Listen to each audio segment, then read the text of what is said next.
he's done. According to the indictment, Belivuk and his gang begin to torture him. Afterwards, they behead Luka with an axe.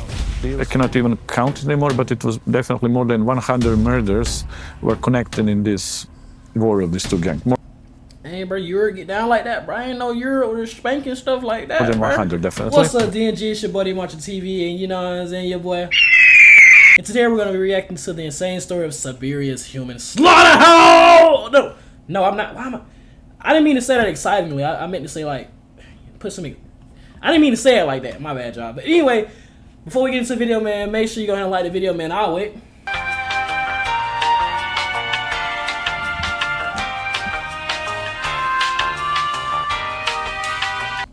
Thank you. Now, man, let's stop all these interruptions and stuff like that. Let's go ahead and get into the video, man. Let's do it, let's do it, let's do it, let's do it, let's do it. Yeah! From the outside, this house in Serbia looks like a regular apartment building. Okay. The kind you'd walk past without giving it a second glance. Decent, but if you step into the garage and slip through this tiny hidden hatch leading down into the basement, suddenly, you're standing in an eerie white room. Well, white except for these small stains on the walls. The floor is covered with dark tiles, and at the back of the room stands a large machine. Man, what type of... I mean, it's slaughterhouse, so what is this, a meat maker? You making meat back here? Room is used by the Balkan Mafia. They kidnap their enemies and bring them here, allegedly torturing and killing them. But bodies are evidence, so they make sure there isn't any, reportedly with the help of an industrial meat grinder. I think their motto was that if there's no body, there will never be possible to prosecute us. This is the story of one of Europe's most notorious crime networks and their human slaughterhouse. Their alleged ties to Serbia's elites and an ingenious takedown by relentless investigators. Boy, I ain't gonna lie, boy. If I got turned into a sausage or something, bro, that's kind of crazy. That's some diabolical work, bro. Y'all making sausages out of people? Are they making meat?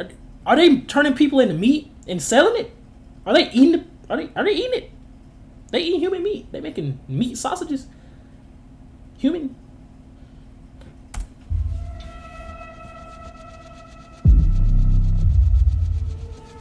I like this animation. These are hard. Ah!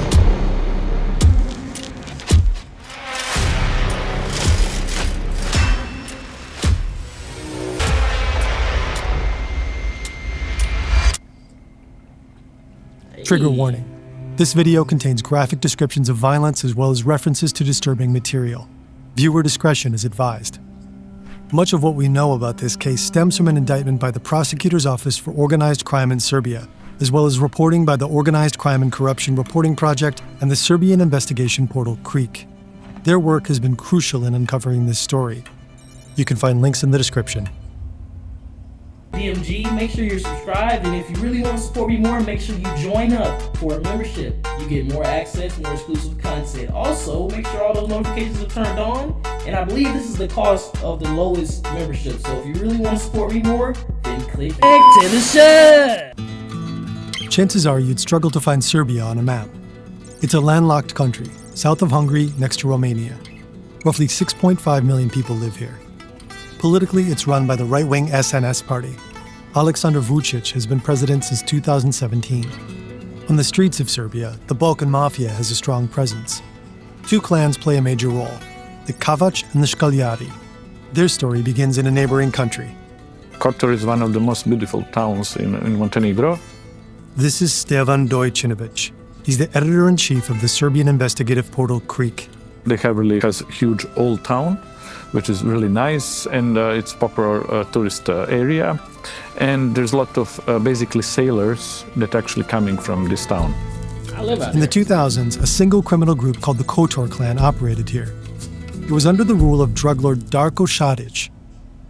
For more than a decade, he controlled a significant share of the cocaine trade into Europe, until he was arrested in 2014. The boy had that white. And after a cocaine deal went wrong in Spain, the group split into two clans, the Kavač and the Škaljari, named after two villages in the region. These two clans don't just operate in Montenegro. They're active across the Balkans and traffic drugs all over Europe. So basically the role of Balkan organized crime group is to transport big amounts of drugs from South America to Europe, and then usually they sell these drugs to European gangs. They will not deal with distributions. The Kavač and the Škaljari are locked in a violent conflict. This basically means they're hunting each other down. I cannot even count it anymore, but it was definitely more than 100 murders were connected in this war of these two gangs. More Hey, bro, Europe get down like that, bro. I ain't know Europe was spanking stuff like that, than bro. 100, definitely. And then in different countries, they found groups to join one another side. Like in Bosnia, some of the Bosnian criminal groups joined more like Škaljari, others joined the Couch gang. As a result, the conflict between the Montenegrin clans has spilled over into neighboring countries: Croatia, Bosnia, Slovenia, and Serbia. In Serbia, they were looking for like local Serbian allies. They found an Only place I done heard of is Serbia, bro. I don't know nothing about nothing else over there, bro. I swear to God, I don't know nothing. Nothing! one, and as one of their most important allies in Serbia was this criminal group around Belivuk.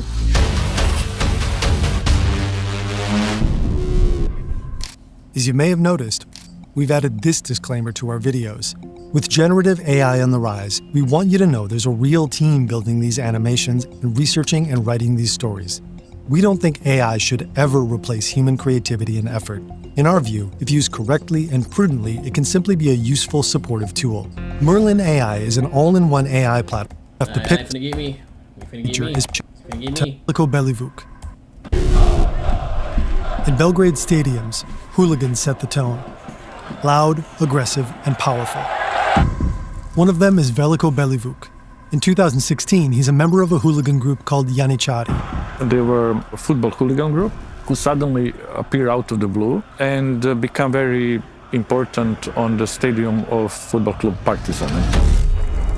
CCTV footage shows Belivuk and others beating the bodyguard of the director of FC Partizan. Oh! Oh! The boy's not playing! Oh, they left After him there! Janičari's leader is murdered, Belivuk takes over. According to the New York Times, he renames the group Principi because he acts on principle. But the name also carries an association with Gavrilo Princip, a nationalist whose assassination of Archduke Franz Ferdinand of Austria set off World War I. Over time, Belivuk transforms. He's no longer just a leader of hooligans. He became one of the top allies of Couch gang. Principi begins to operate. Man, that is why I would never even doing that, because it's like, just to be at the top, you gonna have somebody hunt you down, bro. It's on some like Afro Samurai junk. Like, even if you got the #1 headman, somebody's always hunting for you, bro. If you got a headman, they always hunting, bro. They want the #1 headman, bro. These gangs, they want to be #1, so they gonna hunt you down till they get #1, bro. I just can't do Is it. a major outpost for the Kavač. In 2020, the war between the Kavač and the Škaljari is still raging. Belivuk and his group play their part in the war on Serbian soil. And they come up with an idea, one that takes the violence to a whole new level. They start looking for a place to kill and destroy the evidence. They found a house which was very close to the river, on the outskirts of the Belgrade. I felt so in love with this city that I decided to You improvise folks and for stay real, an extra bro. You're day not at the playing. last minute. That's when I America remembered. think they got gangs. Go to This Europe building playing. will become their Go to Europe. slaughterhouse. Go to Europe playing. Inside, they set up a torture chamber. This is where they'll bring their victims, mostly members of rival gangs. So it's really perfectly hidden. Inside of the house was like normal house. But if you manage to open this wall, then you have small corridor. And then what waits you under the stairs will be like a big room, which will be usually wrapped into the plastic, prepared for the murder, and with one chair. That's all. For me, more scary part than this was actually how they were like bringing victims. Most of these people actually lured inside of the house. One of the victims is a man we'll call Luka Maric, not his real name. He's a leader of a rival partisan hooligan group and an important associate of a man called Filip Korac. Now, Filip Korac is an important organized crime figure from the Serbia who sided with Škaljar gang. That means Luka has ties to the enemy. In August 2020, his wife is making dinner and feeding their 2 babies. Luka heads out to buy guns. He was afraid for his life that moment, so he kind of felt something could happen. He wanted to buy new guns, most likely in order to better protect himself. Is that deep? According to the indictment, he meets a friend he trusts on a dirt road beside an empty field. Luka doesn't know it yet, but his friend has betrayed him. The meeting is a trap. Belivuk and his gang are waiting for him. Their modus operandi would be to find the person which is very close to you, which then they will make to shift the sides and start working with them. And then they will use somebody you trust to actually lure you. So this happened in this case. They jump him, tie him up, and take him to the slaughterhouse. Then they drag him inside, force him to unlock his phone and go through his contacts. The first moment he understood that basically he's done.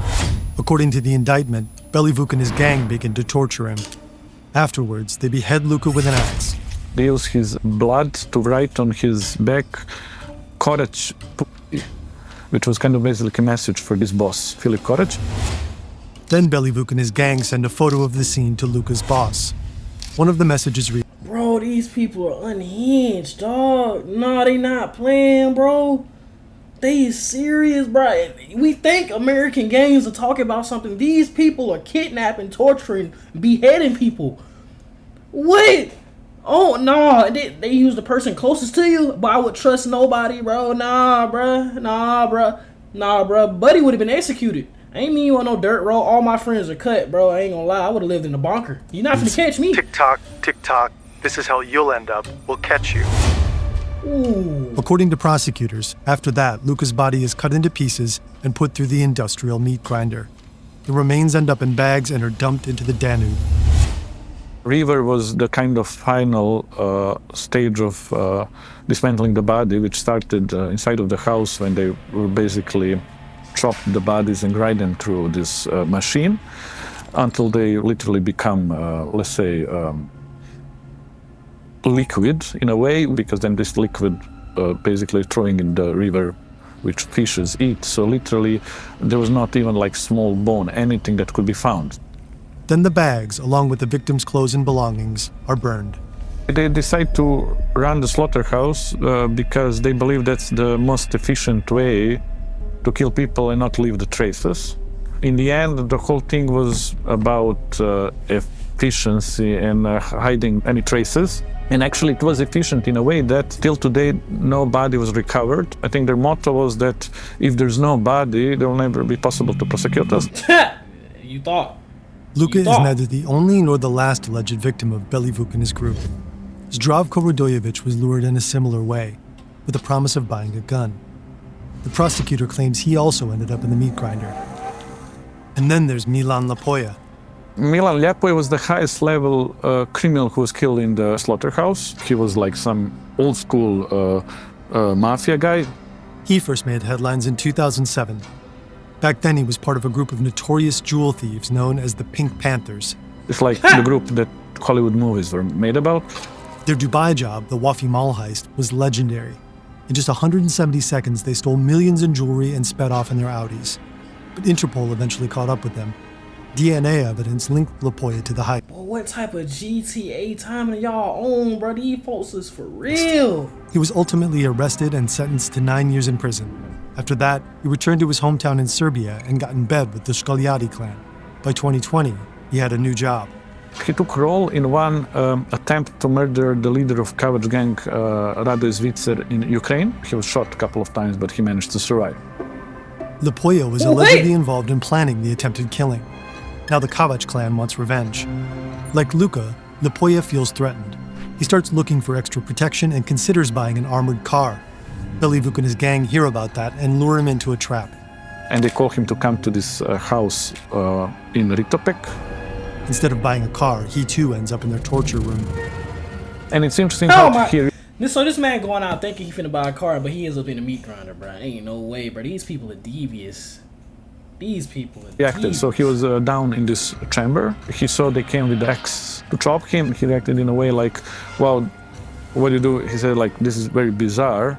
I'm not for this kind of stuff. Like he said, I'm for like, we can do fist fighting, we can shoot with the guns, but this thing, no. And this is really interesting because you can see really kind of big difference between his older generation. These new young guys were like kind of very much brutal even.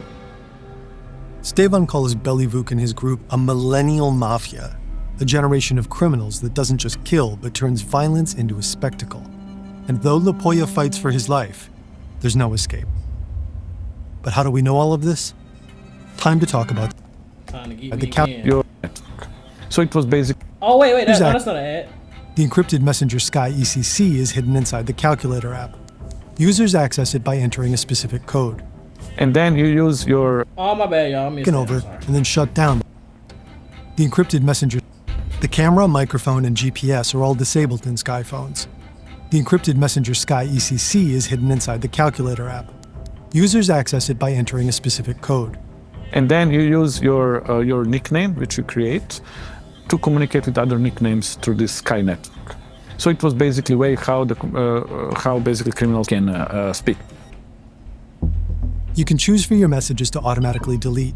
If the phone isn't used for a certain period of time, it'll erase itself. There are also features like a panic password and a kill switch. The phones can be accessed remotely to instantly wipe all data from them. The company is so confident in its privacy protections that it offers $5 million to anyone who can break their encryption within 90 days. Sky phones are perfect for people who value privacy above all else, and they're quite popular with criminals. You can't just walk into a store and buy one. They're distributed through a complex network of distributors and lower-level resellers. This man, known as the Smiling Butcher, claims he was one of them. So he literally worked for the Sky company and selling their phones. It's unclear whether he worked for Sky Global in any official capacity, but he's the tech guy for Bellyvuk's Principi hooligan group, and he makes sure they conduct their business via the Sky network. Bellyvuk and his henchmen share messages and photos in group chats on Sky ECC. They think they're safe, but they aren't. In the late 2010s, police find more and more Sky phones in the hands of criminals, so they begin investigating the network behind them. Authorities in the Netherlands and France discovered that the global Sky communications network mainly runs through two servers. They're both located in a data center of the hosting company OVH in northern France. French authorities install an IP tap on the servers to monitor their traffic. The traffic is encrypted, so they can't read messages yet. But analysts find a way to copy the server's memory. Through that, they obtain an encryption certificate. Using that certificate, French, Belgian, and Dutch authorities develop a method to decrypt Sky ECC's communications. This allows them to read the user's messages. In 2021, a joint team of European law enforcement agencies gets to work.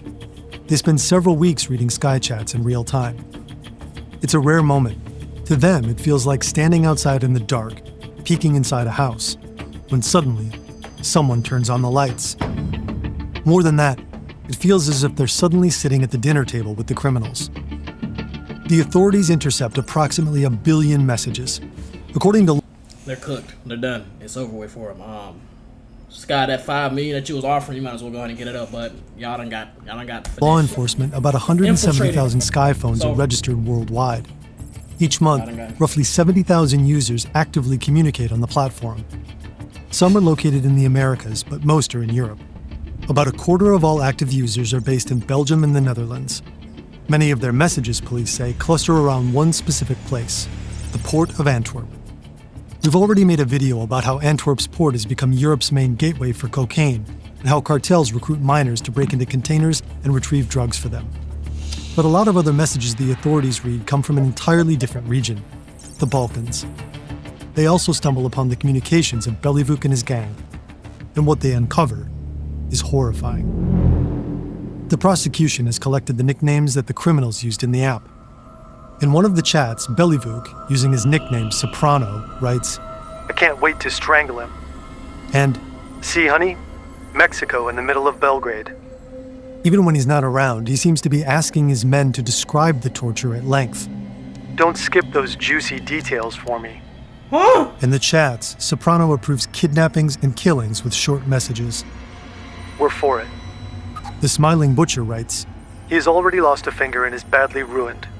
But the idiot thinks he will get out. I've already skinned him well. What? and Boom. Mar hits him in the head. He got a brutal beating by them, bro. He was already seriously unconscious. Afterwards, bro, he was all black. He didn't resist much, didn't cry, nothing. He was in terrible shock. the authorities see all the pictures the gang shares in their chats. Screenshots of Bitcoin transfers to pay off hitmen, fake identity documents, bundles of cash, weapons, shipments of cocaine, and disturbing photos of torture. Police can see all this evidence because Bellyvuk and his gang didn't delete the photos. Because, the Sky is a system every month basically cleans everything. So in order to save these photos, in the end of the month, they were always sending them to somebody from inside of the gang just to keep them saved. So they really wanted to keep these messages. It's weird, but in a way, how they found the house, how they built the house, this secret corridor, how the careful was not to leave any traces, that they did everything like so carefully there, and they were like taking and saving these photos was major evidence. That's kind of really interesting element to the whole thing. French authorities informed the Serbian police about the chats. As a result, Belivuk and part of his gang are arrested. They're charged with criminal association, multiple aggravated murders, drug and arms trafficking, kidnapping, and rape. Hundreds more alleged criminals are arrested in other raids across Europe. In Belgium, more than 100 people are convicted in the country's biggest drug trial ever. Are you ready to feel good about your body? LifeMD better can tell help. him. Get started at lifemd.com. Better get the snitching.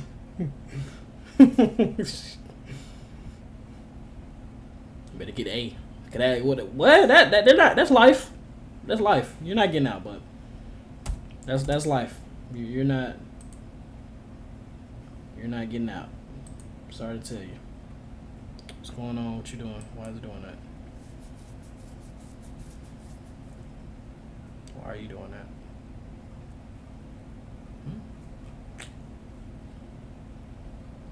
Serbian police about the chats. What that was? As a result, Belivuk and part of his gang are arrested. They're charged with criminal association, multiple aggravated murders, drug and arms trafficking, kidnapping, and rape. Hundreds more alleged criminals are arrested in other raids across Europe. In Belgium, more than 100 people are convicted in the country's biggest drug trial ever. Sky Global's CEO, Jean-François Yip, and former distributor Thomas Herdman were indicted in both the US and France. In the US, Yip and Herdman are accused of knowingly and intentionally participating in a criminal enterprise that facilitated drug trafficking. In a statement and in an interview with Motherboard, the CEO said that law enforcement was trying to vilify anyone who pushed back against unwarranted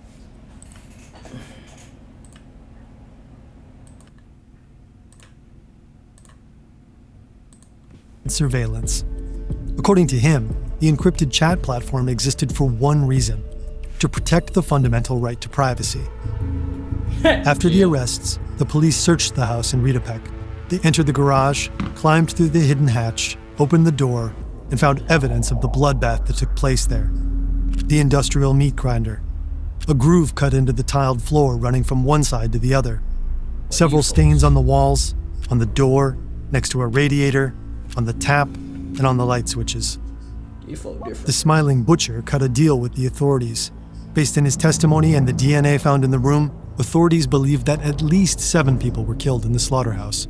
Yeah. The arrest of Belivuk and his group was celebrated as a major victory for the Serbian authorities, and it also caught the attention of politicians. Danas smo razgovarali o Why do you say talk about this?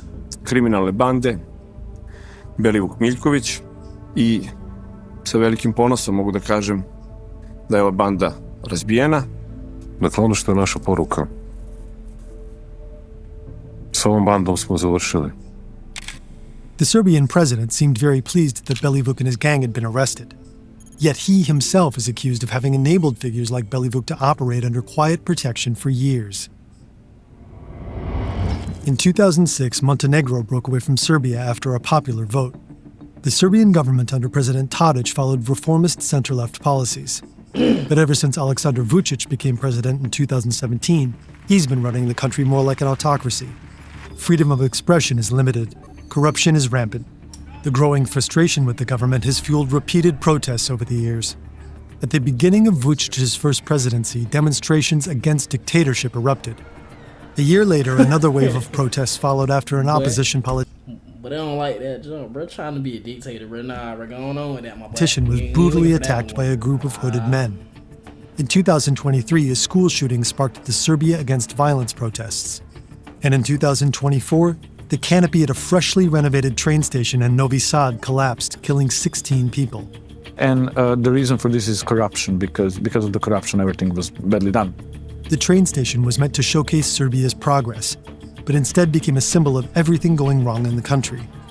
Huge student-led protests aimed directly at Vučić's government erupted across the country. The authorities responded with violent crackdowns. In the year after the tragedy, more than 80 journalists were physically attacked. Vučić doesn't hesitate to deploy police forces against anti-government protesters. But according to Stevan, he's also using Organized crime figures which he is bringing against the protesters. We have government who basically cooperates with organized crime. Hi there. Would you like to receive a gift? I'm a cool. missionary for the Church of Jesus Christ. They different. It's different over there. They different. It's 2017, 2 years before they use the slaughterhouse. A murder shakes Serbia's capital, and Belivuk is caught up in it. The police arrest him and seize his phone. And they found very interesting WhatsApp messages inside. These chats end up in the hands of journalists who start digging through them. They revealed that Belivuk has some powerful contacts. We found that actually Belivuk in that time was in direct contact with one really important member of Serbian gendarmerie.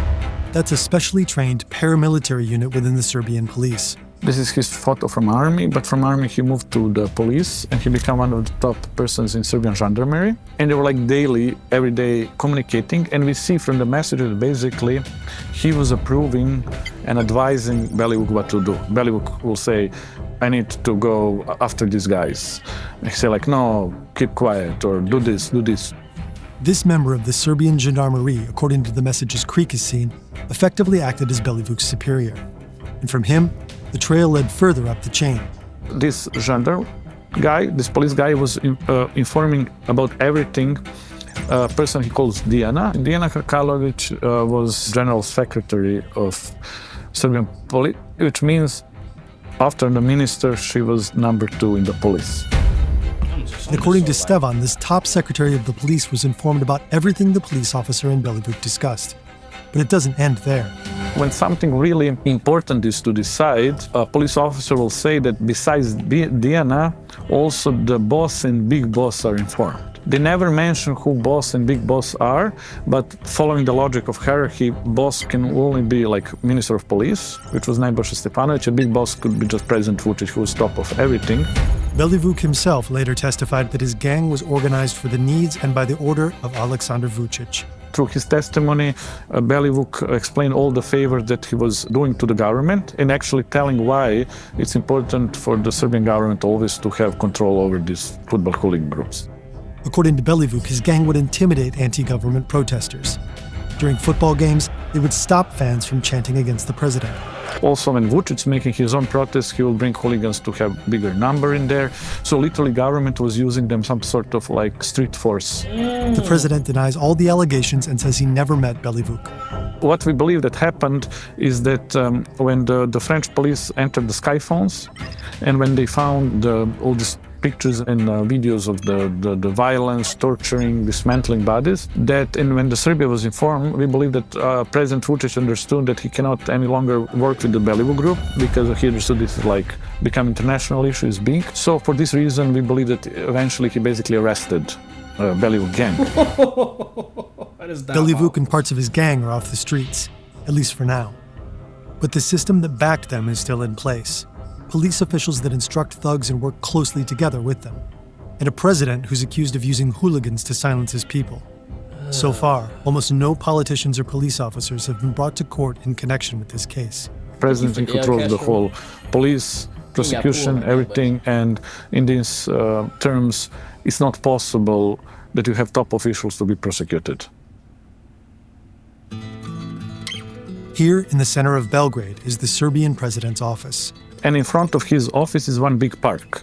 And it was a really nice park before, but what the president did, he created some sort of camp there, and inside our camp, where he brought a lot of these criminals. Stevan and his team at Creek identified many of them as members of organized crime, people with long police records of violence and drug smuggling. And according to Stevan, the president uses these criminals as guards of a sort in front of his office. So the protester can never really come very close to him.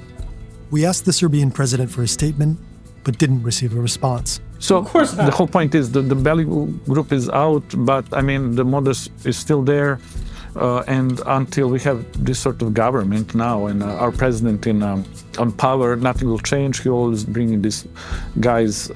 He will encourage organized crime structures, helping them, because he also have this value from them because they will protect him on another way. That's wild. You good until you useless, my boy, man. Dang. Hey, bro, that's crazy. Make sure you check out these 2 delicious videos at the end of this video. Make sure you hit that like button. And you know what I'm saying? Come back and see your boy. You know what I'm saying? You know what I'm saying? I know y'all like your boy. Just come on back to me. Wait, without further interruptions, man, I'll see you guys next time. Editors, take me out!